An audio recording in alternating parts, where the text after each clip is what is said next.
Hello and welcome my friends to The Flying Kick. I am Savino and today I bring you yet another demo preview. This time we will take a look at Buccaneers ShipShape, an upcoming pirate-themed beat-em-up created on the open bore engine. The game is being developed by a single guy and it should be coming to Steam in April this year. This game escaped my attention when making these two videos here, but let's fix it right now. Buccaneers ShipShape is a 4-playable co-op beat-em-up where you can choose between 4 pirates, 2 in the demo, to go on a quest to reclaim your stolen ship and treasure map. Here you will face all types of weird enemies, from scallywag pirates to sharks. Yes, here you will have an underwater level where you punch sharks in the face. I wouldn't tell Peter about this game, but anyway, you must be wondering how the heroes breathe underwater, and the answer is yes.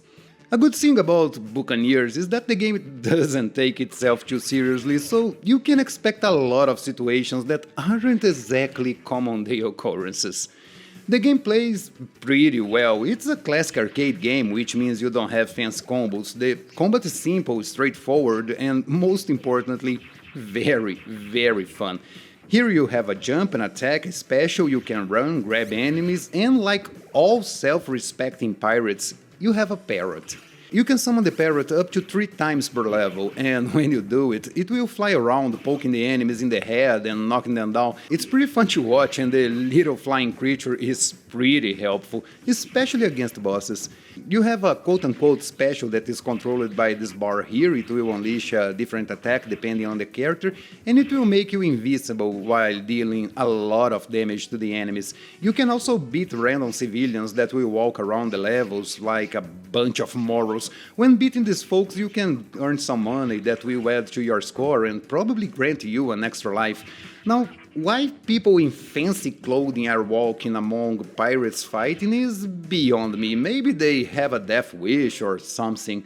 You can also break boxes and open treasure chests to find more money and beer to replenish your health. I don't think a beer that was warming up inside a wooden box is good for you, but I ate enough garbage bean chicken in this life to care. The combat in Buccaneers, as I said, is pretty simple, but the simplicity, since it's pretty well executed, is what makes this game fun. Enemies are not very resilient, so you will be quickly jumping from enemy to enemy, giving the game a pretty good pace. There is nothing too flashy here, but what is here is well made and feels pretty good to play, especially if you use an arcade stick. It feels so right. The demo is short, you have 3 levels here, but they aren't too big, which is honestly great for the type of game this one wants to be. One thing that I really liked here is this level. It's a simple change of perspective, but it feels so fresh and nice. It looks like those super scaling levels from Power Rangers, but here you fight like in a traditional beat-em-up, taking care to avoid obstacles that are coming your way. Awesome stuff. Graphically, the game is simple. It feels like those old click-and-point games, and I really like it. It has a great nostalgic feel to it, and come on, how not to appreciate some early 16-bit graphics? Look at this parallax scrolling.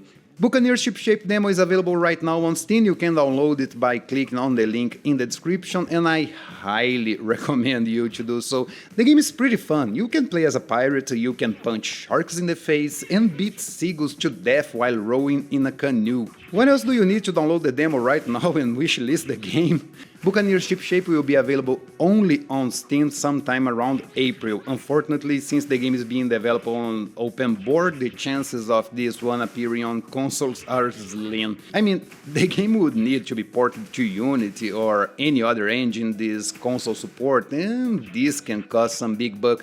It's a shame because this game screams Nintendo Switch.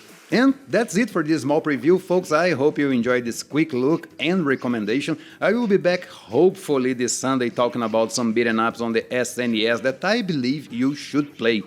Thank you so much for watching. Don't forget to like, subscribe to the channel, and other than that, I hope you all have an awesome rest of the week.